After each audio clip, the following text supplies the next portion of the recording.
tema del operativo próximo por las fechas tan importantes que se vienen para Veracruz siendo un destino turístico nacional e internacional, pues contamos siempre con el apoyo de las Fuerzas Armadas dentro del esquema del grupo de Veracruz Seguro que dirige el señor gobernador del estado de Veracruz,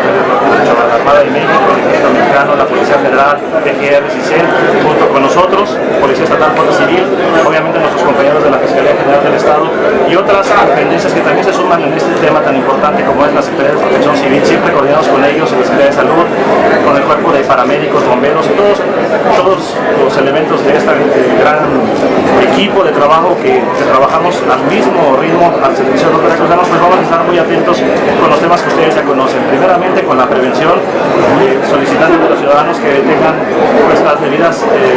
medidas cuando son sus vehículos, obviamente determinar qué destinos es al que van a acudir y que estén muy pendientes de las condiciones del clima. Ustedes conocen que también el clima ha sido un poco caprichoso en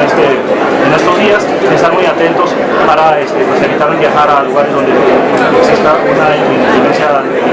meteorológica complicada como pueden ser lluvias o algún tipo de inundación, los destinos de las playas. Sí, exactamente, la Policía Federal obviamente implementa a nivel nacional su operativo de cuadrantes carreteros y todos nos sumamos obviamente en esa área de